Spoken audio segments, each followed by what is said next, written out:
रमेश हवा चला मुझे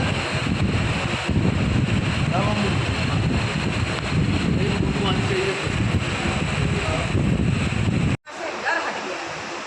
और इसीलिए शिकायतें लगातार जा रही हैं, लेकिन उसमें कोई एक्शंस नहीं होते, उसको सिरे से नकार दिया जाता है और परिणाम स्वरूप इस प्रकार की चीज़ें हो रही हैं। और अगर हर घटना पे आप निगाह डालेंगे तो समझ में आएगा कि दलित और पिछड़ा समाज जो है वो विशेष तौर पर इस सरकार में प्रताड़ित किया जा रहा है और सरकार बनाने के लिए उनको वोट बैंक के रूप में इस्तेमाल किया जा रहा है। उनके दिल और दिमाग में बसे और जिन लोगों ने डॉक्टर सोनेलाल पटेल जी की मौत का सौदा कर लिया, अब खुद को पैदा करने वाली माँ की कोख को कलंकित कर दिया, वो लोग आज अपने स्वार्थ सिद्धि के लिए डॉक्टर सोनेलाल पटेल जी के संकल्प सभा को परिनिर्वाण दिवस को मनाने का काम कर रहे हैं। ऐसे लोगों की क्या बात की जाए।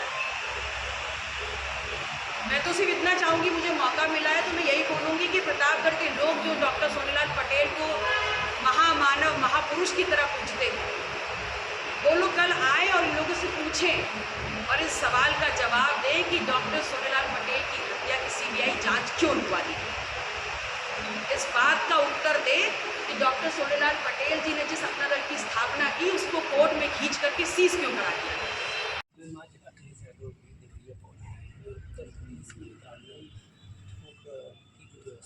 ठगा जा रहा है, ऐसा आपने कल बोला है। जी क्या क्या है जो ये कल क्या किया?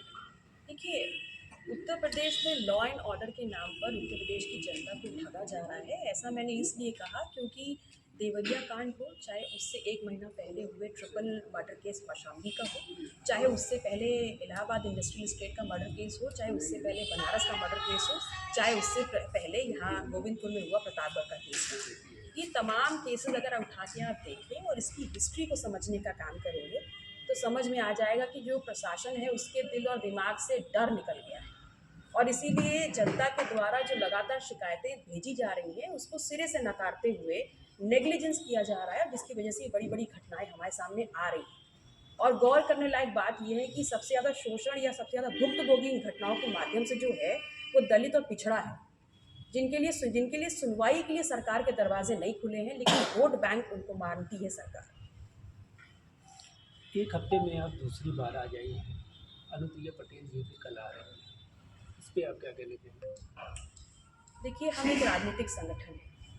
और अपना दल के हर कार्यकर्ता, हर समर्थक ने ये ठाना है कि इस बार उत्तर प्रदेश की सरजमीं से गैंग्स ऑफ गुजरात को भगाना है, खदेड़ना है। और अगर आप चाहें तो आप इसको एक कोष्टक में भी लिख सकते हैं कि अपना दल ने ठाना है मोदी साहब को उत्तर प्रदेश से भगाना है।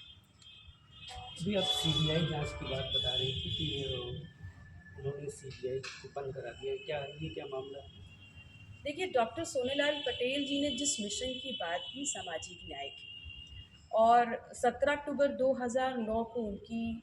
मृत्यु होती है। उसके बाद से लगातार उनके बाद नेतृत्व कर रही राजमाता कृष्णा पटेल जी सीबीआई की मांग करती रही हैं कि उनकी हत्या की सीबीआई की जांच की जाए, पर्दाफाश हो। लेकिन डॉक्टर सोनेलाल पटेल के नाम पर, या ये कह लीजिए कि डॉक्टर सोनेलाल पटेल की जिन्होंने मौत का सौदा किया है, जिन्होंने खुद को पैदा करने वाली कोख को कलंकित कर दिया है, वो सिर्फ अपने स्वार्थ की सिद्धि कर रहे हैं और यहाँ पर आकर के उनके नाम पे परिनिर्वाण दिवस मना रहे हैं। अगर आप वाकई में डॉक्टर सोनेलाल पटेल को श्रद्धांजलि देना चाहते हैं और उनके नाम पर राजनीतिक मलाई खा रहे हैं, तो फिर आप क्यों नहीं सीबीआई जांच को करवा करके उस रहस्य से पर्दा उठवाने का काम कर रहे हैं। यही तो सच्ची श्रद्धांजलि होगी डॉक्टर सोनेलाल पटेल के प्रति, लेकिन ऐसा नहीं कर रहे हैं। इजराइल फिलिस्तीन में युद्ध चल रहा है, आपने कहा है कि 2 धर्मों का युद्ध है, आप किस धर्म के साथ हैं? देखिए, मैं इन परिस्थितियों में तथागत गौतम बुद्ध की अहिंसा और शांति की पक्षधर हूँ और भारत जैसे एक महत्वपूर्ण देश जिसका एक विश्व में एक स्थान है, मानवीयता के धरातल पर सिर्फ इस बात का समर्थन करते हैं कि वहाँ जितने भी मासूम लोग हैं उनके साथ जो भी बर्बरता हो रही है, जो नृशंस हत्या हो रही है, उसका विरोध हम करते हैं। अगर लोकसभा की तैयारी के लिए क्या है, कितनी सीटें निकाल रही हैं? देखिए, हम इंडिया अलायंस का एक घटक दल है और उस नाते हम ताकत में चाहे 10 हों चाहे 100, हमारा ये दायित्व बनता है कि उत्तर प्रदेश की सभी 80 सीटों पे आप अपने संगठन को मजबूत करके अपने इस गठबंधन के पक्ष में जो भी कैंडिडेट आता है प्रत्याशी के रूप में, उसके पक्ष में हम प्रचार करें और उसके पक्ष में वोट लेके आएँ। Thank you.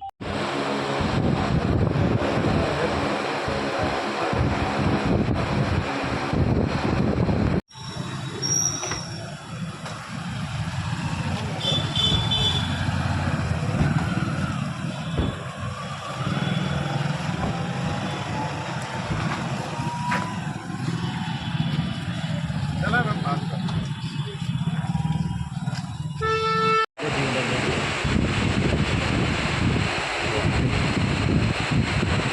रमेश,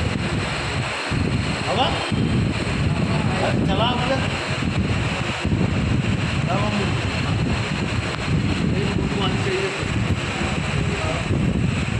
से डर हट गया है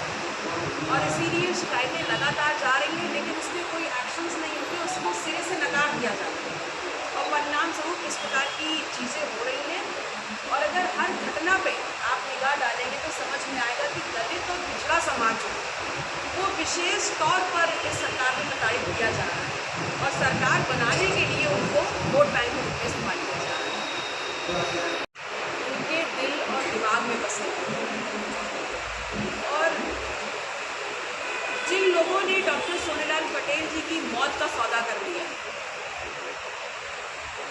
खुद को पैदा करने वाली माँ की कोख को कलंकित कर दिया, वो लोग आज अपने स्वार्थ सिद्धि के लिए डॉक्टर सोनेलाल पटेल जी के संकल्प सभा को परिनिर्वाण दिवस को मनाने का काम कर रहे हैं। ऐसे लोगों की क्या बात की जाए। मैं तो सिर्फ इतना चाहूँगी, मुझे मौका मिला है तो मैं यही बोलूँगी कि प्रतापगढ़ के लोग जो डॉक्टर सोनेलाल पटेल को महामानव महापुरुष की तरह पूछते हैं, वो लोग कल आए और इन लोगों से पूछें और इस सवाल का जवाब दें कि डॉक्टर सोनेलाल पटेल की हत्या की सीबीआई जांच क्यों रुकवा दी। इस बात का उत्तर दें कि डॉक्टर सोनेलाल पटेल जी ने जिस अपना दल की स्थापना की उसको कोर्ट में खींच करके सीज क्यों करा दिया।